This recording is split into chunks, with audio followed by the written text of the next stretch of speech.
நம்ம Shantha சில்க்ஸ்ல starting rupees 300 ல இருந்து கலெக்ஷன்ஸ் இருக்கு. பர்ச்சேசிங் அமௌண்ட் பொறுத்து கிஃப்ட்ஸும் இருக்கு. பார்க்க ஷாப் லக்ஸூரியஸா இருக்கலாம், பட் நிறைய கலெக்ஷன்ஸ் பட்ஜெட்லயும் இருக்கு. வாங்க விசிட் பண்ணி பாருங்க. கச்சா எண்ணெய் இறக்குமதி தொடர்பாக ட்ரம்பின் கருத்துக்கு இந்தியா பதிலடி கொடுத்திருக்கிறது. மேலும் விவரங்களை எமது செய்தியாளர் ரமேஷ் வழங்க கேட்கலாம். ரமேஷ், இந்தியா தரப்பில் என்ன விளக்கம் கொடுக்கப்பட்டிருக்கிறது? முழு விவரங்களை பதிவு பண்ணுங்க. அமெரிக்க அதிபர் டொனால்டு டிரம்ப் ரஷ்யாவிடமிருந்து இந்தியா கச்சா எண்ணெய் வாங்குவது குறித்து தொடர்ச்சியாக தன்னுடைய எதிர்ப்பையும் விமர்சனத்தையும் முன்வைத்து வருகிறார். இந்த நிலையில் நேற்றைய தினம் பேசிய அமெரிக்க அதிபர் டொனால்டு டிரம்ப் ரஷ்யாவிடமிருந்து கச்சா எண்ணெய் வாங்குவதை நிறுத்துவோம் என பிரதமர் மோடி தனக்கு உறுதி அளித்திருப்பதாக ஒரு கருத்தை தெரிவித்திருந்தார். இது அரசியல் அரங்கில் ஒரு சர்ச்சையாக உருவெடுத்திருக்கிறது.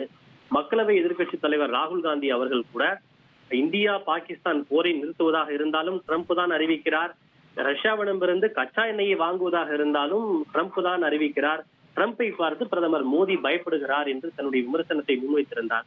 இந்த குற்றச்சாட்டுகள் குறித்து அமெரிக்க அதிபர் ட்ரம்ப் தெரிவித்திருந்த இந்த கருத்துக்கள் தொடர்பாக வெளியுறவு அமைச்சகம் ஒரு கருத்து ஒன்றை தெரிவித்திருக்கிறது. அவர்கள் என்ன தெரிவித்திருக்கிறார்கள் என்றால், தற்போதைய அமெரிக்க நிர்வாகம், அதாவது ட்ரம்ப் நிர்வாகம் இந்தியாவுடன் எரிசக்தி ஒத்துழைப்பை ஆழப்படுத்துவதற்கு அதிக ஆர்வம் காட்டி வருகிறது.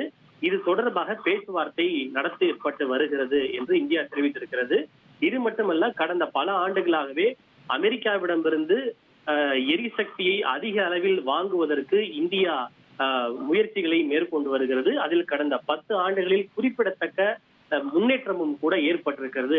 தற்போதைய ட்ரம்ப் நிர்வாகத்தின் இந்தியாவுடன் எரிசக்தி பாதுகாப்பை ஒத்துழைப்பை மேம்படுத்துவது குறித்து தொடர்ச்சியாக பேச்சுவார்த்தை நடத்தப்பட்டு வருகிறது என்றும் வெளியுறவு அமைச்சகம் தெரிவித்திருக்கிறது. இது மட்டுமின்றி இந்தியா எண்ணெய் மற்றும் எரிவாயுவை கணிசமாக இறக்குமதி செய்யக்கூடிய நாடாகவும் இருக்கிறது.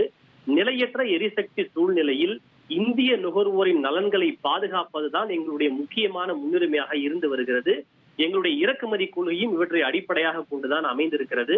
இது தவிர எங்களுக்கு 2 விதமான இலக்குகள் உள்ளது. முதல் இலக்கு இந்திய நுகர்வோருடைய எரிசக்தி விநியோகத்தை உறுதி செய்வது. இரண்டாவது, அப்படி உறுதி செய்கின்ற போது நிலையான விலையை உறுதி செய்வது, அதாவது எந்த விதமான ஏற்ற இறக்கமும் இல்லாமல் நிலையான எரிசக்தி விலையை உறுதி செய்வது. இதுதான் எங்களுடைய பிரதான இலக்கு என்று தெரிவித்திருக்கிறது. ஆக வெளியுறவு அமைச்சகம் என்ன சொல்கிறார்கள் என்றால், அமெரிக்காவுடன் நாங்கள் கச்சா எண்ணெயை வாங்குவது குறித்து பேச்சுவார்த்தை நடத்தப்பட்டு வருகிறது என்றுதான் தெரிவித்திருக்கிறார்களே தவிர ரஷ்யாவிடம் கச்சா எண்ணெயை வாங்குவதை நிறுத்துவோம் என்று எந்த இடத்திலும் குறிப்பிடப்படவில்லை.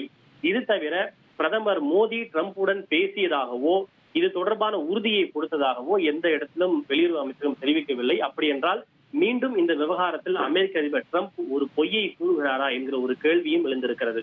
நம்ம சாந்தா சில்க்ஸ்ல ஸ்டார்டிங் ரூபீஸ் 300 ல இருந்து கலெக்ஷன்ஸ் இருக்கு. பர்ச்சேசிங் அமௌண்ட் பொறுத்து கிஃப்ட்ஸும் இருக்கு. பார்க்க ஷாப் லக்ஸூரியஸா இருக்கலாம், பட் நிறைய கலெக்ஷன்ஸ் பட்ஜெட்லயும் இருக்கு. வாங்க விசிட் பண்ணி பாருங்க.